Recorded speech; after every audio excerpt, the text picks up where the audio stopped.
Have you ever felt like you're carrying the weight of the world on your shoulders? We often believe that holding on, being tough, and never forgetting is what makes us strong. But what if I told you that true strength, real power, lies in the exact opposite?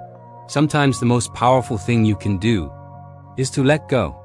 Imagine a young man, let's call him Leo. Every single day, no matter where he went, he dragged a heavy, worn-out sack behind him. It was a constant burden, making every step a struggle. Inside this sack were stones, hundreds of them. Each one was carefully carved with a memory. The name of a friend who betrayed him, a mistake he made years ago, a missed opportunity that haunted his dreams. Words that were said to him, and words he wished he had said. The bag was his past, and he refused to leave it behind.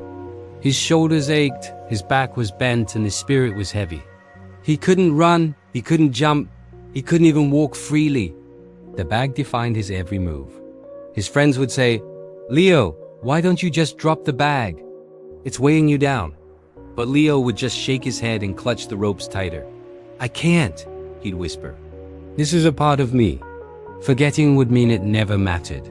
He believed holding on to the pain was a way of honoring his own history, a way of proving he was resilient. But resilience was slowly turning into a prison. One afternoon, exhausted and weary, Leo stumbled upon a quiet riverbank. There, sitting peacefully under a willow tree, was an old monk, his face etched with the calm lines of wisdom. The monk watched as Leo struggled to set his heavy sack down, the stones inside clattering loudly. The monk didn't judge. He simply asked, with a gentle voice that seemed to blend with the sound of the flowing water, "My son, why do you carry what no longer belongs to you?" Leo was taken aback. He looked at his bag, then back at the monk. "What do you mean?" "These are my memories, my experiences. I can't just leave them. I can't forget." The monk smiled, a kind, knowing smile. "Then you have chosen pain as your companion. You believe the bag is a part of you, but in truth you have made yourself a part of the bag." The monk then picked up a simple wooden cup, dipped it into the river, and handed it to Leo. "Hold this for me," he said. Leo, confused but intrigued, took the cup. It was light, filled with cool, clear water. "Okay," he said. "Just hold it still," the monk instructed, before closing his eyes in meditation. A minute passed, then two. Leo's arm felt fine. 5 minutes went by. His arm began to ache slightly. After 10 minutes, a dull throb started in his shoulder. After 20 minutes, his hand began to tremble, and a sharp pain shot up his arm. "Master," Leo gasped, his arm shaking violently.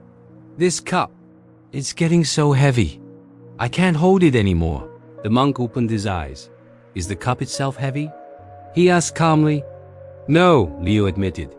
"But the longer I hold it, the heavier it feels." The monk's gaze was soft but piercing. "Exactly. The weight isn't in the cup itself. It's in the time you've held it. Your past is the same. The events themselves are over.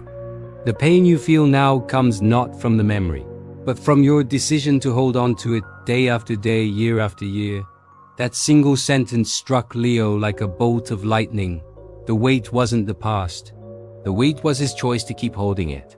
He looked at the trembling cup, and then at the enormous, burdensome sack of stones beside him. For years he thought he was strong for carrying it, but now he saw he was just tired.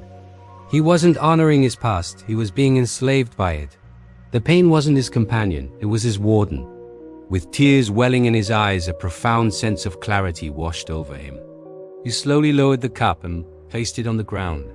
The relief in his arm was immediate, a wave of ease spreading through his shoulder and back. He then turned to the sack, his lifelong burden.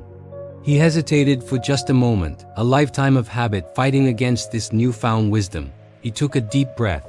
Then, with a resolve he hadn't felt in years, he untied the knot and tipped the sack over.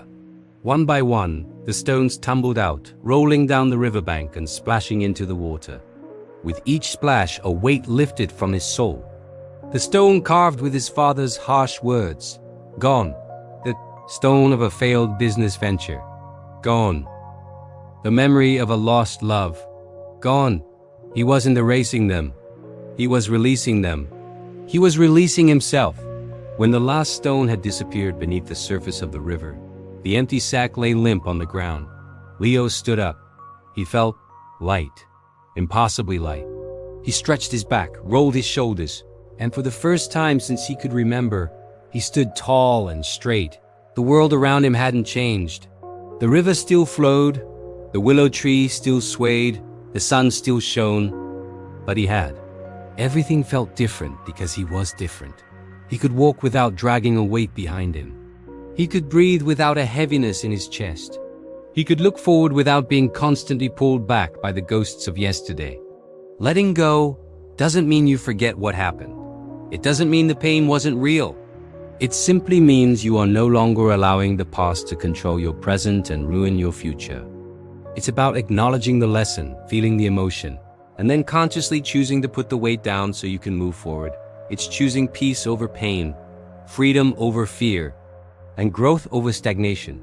What stones are you carrying today? What's in your bag? Maybe it's time to find a river, to take a deep breath and to let them go. Because your future is a beautiful, open road, and you were meant to walk it freely. Thank you so much for watching. If this story resonated with you, please give this video a thumbs up and share it with someone who might need to hear it. Don't forget to subscribe for more content to help you live a more meaningful life. What are you choosing to let go of today? Let me know in the comments below. See you in the next one.